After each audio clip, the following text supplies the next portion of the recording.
Next, a big part, as I talked about, of that operational machine is having a great team around you.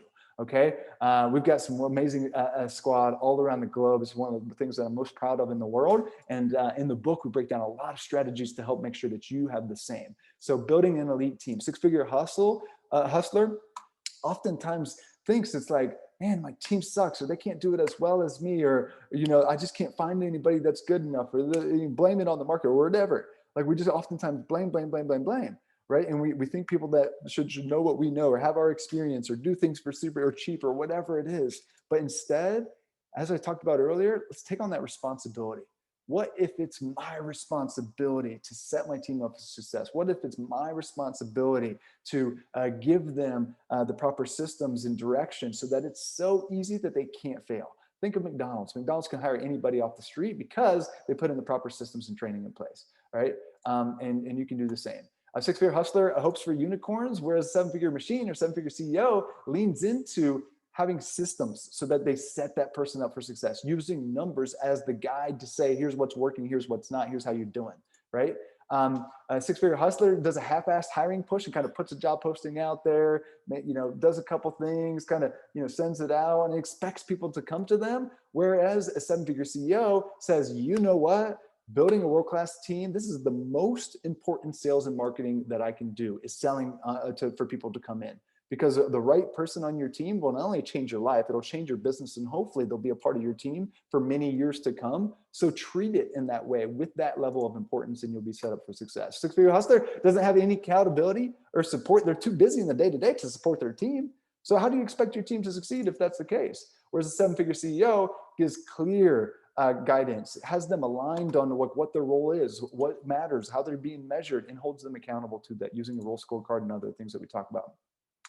And six-figure hustler trains people to do tasks, trains people to follow orders, whereas a seven-figure CEO trains them to solve problems, teaches them how to think for themselves, teaches them about systems, teaches them about, again, the same mentality that they can ultimately run and grow without the responsibility of checking in on that person. Right? So again, it all starts with the mindset shift. And that's why the book begins with that mindset, because you have to get into that frame of mind before you can go through each and every single one of the other steps to make the decisions and the strategy, to make the decisions to delegate and to let go of certain tasks, to make the decisions with the operational machine. Every single piece of these all starts with the mindset. That's, again, why the order is so important. So before you ask if you have a seven-figure team around you, ask, have you first been a seven-figure leader of your team? Look, sometimes you're going to outgrow people. Sometimes people are not the right fit. But the first thing that we need to look at is the mirror. We need to look at ourselves, right? As the leader, as the guide, are we taking responsibility and setting them up for success first and foremost? Because if we do that with good people, like, you're going to be set up to win in a big way. Again, that's what we encourage. So the proper typical employee progression, this is like, yeah, in general, people will improve over time, but like, let's not leave that to chance. Let's give them numbers. Let's give them support every week and month. Let's make sure that they're really, really clear on where they're going, what the goals are, what's expected of them, how they're being measured. Let's hold them accountable. And let's have like some type of cadence. We recommend monthly one-on-one feedback to make sure that they're improving. Like, imagine if your team gets substantially better every single month. Where would you be in 2 years if that's the case? Imagine if every single person on your team progresses, and that's what's possible with very simple tweaks that we're talking about here. All right. So take the responsibility, set your team up for success. That's what Karly did. I just talked to Karly last week. She's now I'm kind of jumping ahead. She started where she was doing everything in her business. She was pulled in 100 directions. She had the mentality that she was the best to do it herself. And in 2X, or one-on-one coaching program, she shifted. And now she's completely free. She's like, I don't know what to do with my time. Like, there's nothing to do in the day-to-day. So she's writing a book right now. And she was doing some acting and doing some other things. But she's like completely free. And it's so funny because at the beginning, she was the exact opposite of that. As a result, guess what? Voila, in her first year with us, let alone in the future, she went from 600K to over 1.4 million. So if you want to make the shift, follow the process. Every single piece that I've talked about so far, Karly did. And now she's living her best life and doing that. So the next question is, do you have a 7-figure team around you? Are you supporting them in the proper way that you can have, again, the reality that we're talking about here? Okay. Pat, anything else to add with the last couple sections? Just the importance of this. I know there's, like, I'm going to say this every time, how important everything is, but it's the beginning with the mindset of, so I talk to people all the time and I say, so what's your biggest pain point? And they say, oh, my team's no good. And so my follow-up question is then, so did you hire the wrong people, or are you not supporting them with the right support that they need to succeed? And so now that is a complete reversal where they're going, well, it's their fault. No, it's your fault. You hired them. This is your lolly shop. You have ultimate responsibility in everything in your business.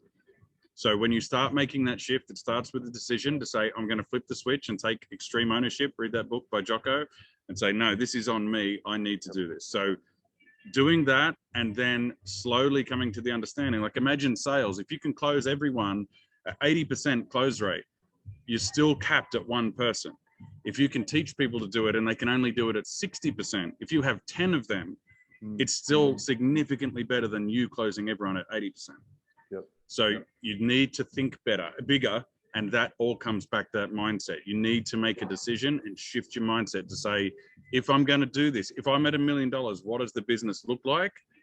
And is it me doing everything, or is it a team? And then start working towards that. And that links back, you'll see all the links here, of then linking up your short-term actions to your medium-term to your long-term. Yep. Love that. Great perspective there. Now imagine if you had all the free time to be able to work on exactly what you want. Imagine if you were able to tackle those dream projects that you've maybe thought about for years now. Well, that's what Karly is able to do. And a big reason why is because she really optimized her team. She turned her team into a machine of high performers. So if you want to learn exactly what she did to scale from $600,000 to $1.4 million in 1 year, and how she turned her team into a machine, how she got free from the weeds, well, check this out right now. This is a very important lessons that you can implement into your business starting today. Check it out.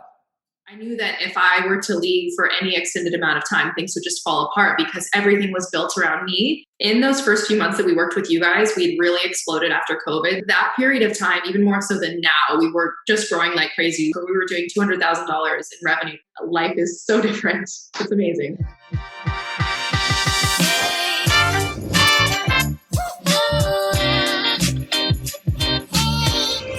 Hey, what's up, everybody? Austin Netzley here with my girl, Karly McFarland, the CEO of Email All-Stars, who went from working 60 hours a week while being 5 months pregnant with her son to now working way less and more than doubling her business. Karly, let's break it down how you did this. But first, let's go back. Where were you at in that situation before 2X? Tell us about, working in the business and everything. What was your situation? Oh my gosh. Well, I mean, there were a lot of different periods. One of them was literally, I didn't even stop to eat, and I would just literally wake up, work, go to sleep, wake up, work, go to sleep. Wow. That was a little bit more extreme than whenever I first started with you guys though. So, excuse me, last year, I would say, yeah, you're right. I was about 60, maybe even 70 hours a week at some points, 5 months pregnant. And I was still just in everything. So I had a full account load, meaning, I was working with maybe 15 of our clients, managing their projects. And I was also trying to run the business. We had 30 full-time team members. We had around 50 clients. So I was just doing way too much and I wasn't focused. I was just in this mindset of like, I can do it best. So I'm going to do it. I'm not going to let anybody else do it. Or, if we got too busy or something like that, like I would take it on instead of hiring someone, or instead of giving that workload to somebody else, sharing it. Like I kind of took that burden. So it was wild. And you, that's a lot, by the way. So as you well know, you were wearing so many different hats. You all were doing okay, right? Like you were growing. You had a 6-figure business that was headed to 7 figures. How was your mindset? Like, did you feel like you were doing too much, or was it normal to do that? Like, what was your kind of mindset around that time?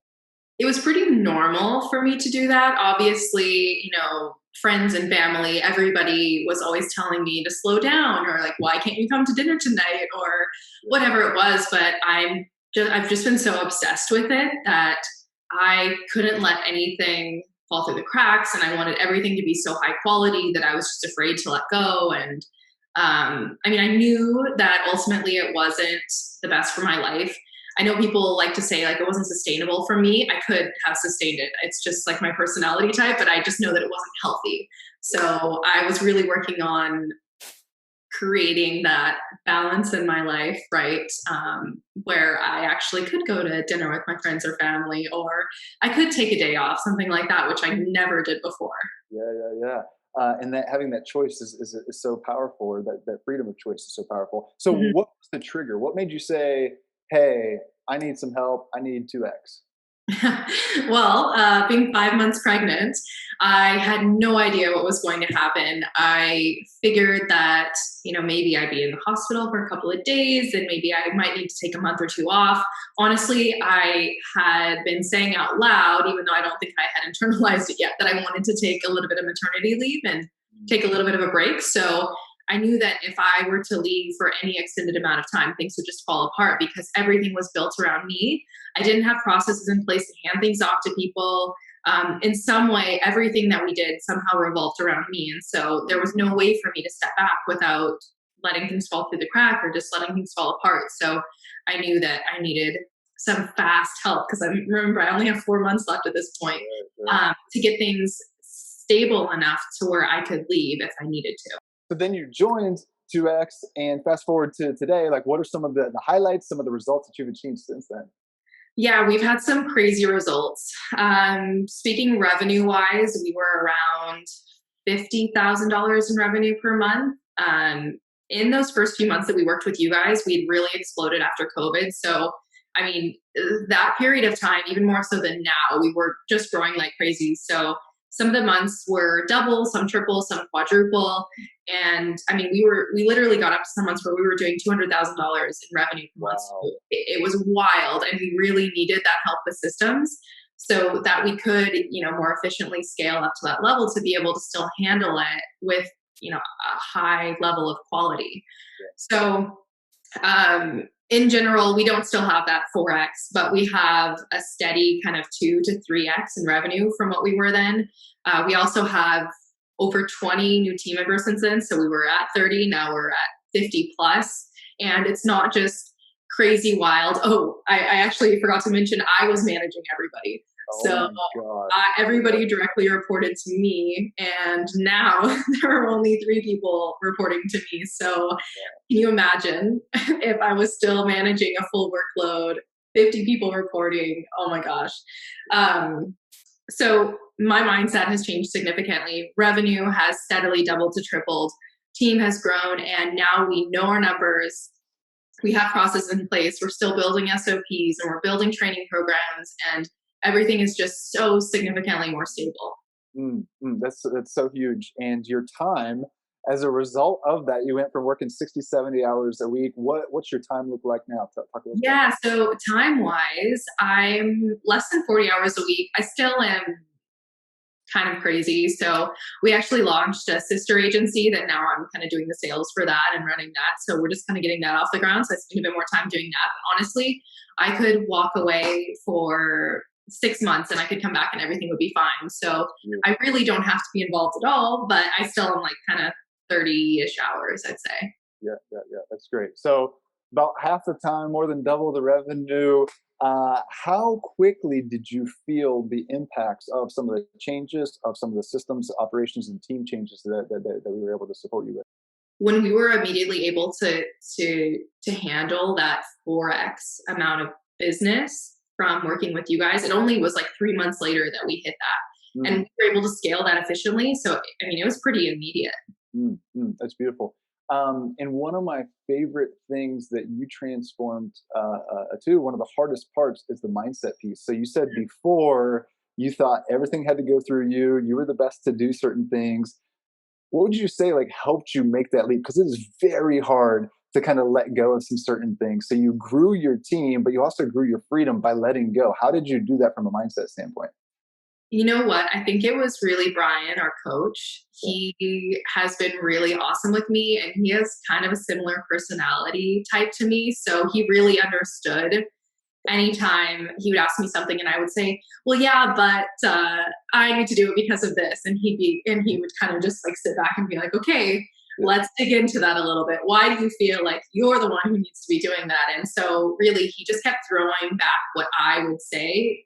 And he really helped me discover for myself that it was a lot of bullshit really. And I really didn't have to do it all myself, but I would say that one-on-one coaching was really the difference for me. Yeah, that's what we need, right? Because like a lot of it will make sense in our mind, but when we get into it, do we actually do it? No, we need that extra shove, that extra push sometimes. So let's talk a little bit about your team. You've grown your team and you've grown the effectiveness of your team. What have you learned, or a couple things that we implemented, or a couple things that just helped you get a lot more out of your team? One of the biggest things was the core values. Absolutely. So determining what our core values actually were. And then, I don't remember what the exercise was called, but we went through every single person and then checked to see if they fit within those values. And if they didn't, they're actually not with us anymore because it ended up not being the best fit for us. Yeah. So not only did we kind of clean up the team a little bit, but now whenever we hire, we actually live by those core values as well. So it's not just hiring, but firing and the day-to-day, we're always calling each other out for those core values every single day. And it's just a part of who we are now. So I'd say that the scorecards, now everybody really knows exactly what they're supposed to be doing. They know how they can be successful in what they're doing. It's not just kind of this like, oh yeah, like this is your role and it's not really clear and we don't really know what success is like. It's all just 100% black and white now. And it's made things a lot better for everyone. That and then processes for them helps them be more efficient too. Yep, that's great. And team and systems go hand in hand. One supports the other and vice versa. So that's great. Yeah. You mentioned the core values. This is something that's understated for entrepreneurs, especially 6 and 7 figure entrepreneurs and business owners. But this is the first thing I did after creating the vision is create core values. Because if you can ultimately create core values of how you're going to execute day in and day out, you create this culture that will run itself. Before 2X, Karly, you mentioned that everything was basically built around you, to now you have this organism. You said you could step away for 6 months because you have the systems team and now culture that can run itself. That's a beautiful spot to be, and most business owners never quite make it there. So that's really important. The next one that I want to touch on is the numbers. Can you talk about how the numbers have benefited you to make better decisions, to help be a true CEO and not necessarily in the weeds? Oh my gosh. Yeah, this was another thing where I was trying to memorize everything that was happening. I would know, okay, managing this many accounts. We have this many accounts right now. In the beginning, it was a little bit easier because I was involved in everything. But as we went on, like I said, everybody was reporting to me. So I'm trying to check in with everybody. Where's this at? Where's this at? Where's this at? I had it all in my head, and then was trying to remember back to the conversations to make business decisions, where it's just crazy. It worked for a little while, but now that we have a dashboard and we know all of the metrics that are important to our business, we have owners for them. People are reporting on them every week. We review them. We take actions based on them. Life is so different. It's amazing. That is beautiful. And related to that, how has all this work impacted you outside of business in other ways as well? So I loved the XDS exercise, kind of reviewing all of the time that I was spending on things that maybe I shouldn't be. So one of the first things that I cut out was grocery shopping, and I'm not a cooker or a cleaner either. Yeah. So we have like HelloFresh is my best friend, and I don't have to go to the grocery store anymore. Nice. We have cleaners coming in, and I get to dedicate more of that time now to my family. Like we mentioned earlier, I now have a son. He's 10 months old now. We've been working with you guys for a while, and I get to see him grow up. I'm not, busy working all the time, and then I have to go and do all this household real life stuff as well. I've kind of narrowed both things down so I can do what's really important for me. All right, Karly, you've achieved a lot. You've grown exponentially. Your time freedom is way higher. Somebody's on the fence considering 2X. Should I join this one-on-one coaching program? What would you tell that person on the fence? I would say that you will not be disappointed. The biggest thing I can say is that I thought everything was great in the business. Like I said, everything still revolved around me, and I knew I needed to do something because I had that time pressure of having a baby in 4 months. But honestly, it is the best decision that I have made in Email All Stars history so far. It has made all of our lives at Email All Stars better, not just mine. Like literally all of our team members are happier because of it. And I honestly feel so much stability now. And we're still not done with the work that we're doing. It's been over a year now, and we still have a lot more to do with everything that the 2X team has taught us, and they're still teaching us, and things that we're tweaking and improving on. But I wouldn't have done anything differently. It's been amazing for us. Awesome. Well, like you said, your journey is only beginning. So keep doing what you're doing. You're impacting a lot of people. You got a big new client today. So there's another level of growth and success. And congrats on paving the way. And super excited for what's ahead, Karly. Yes, thank you so much.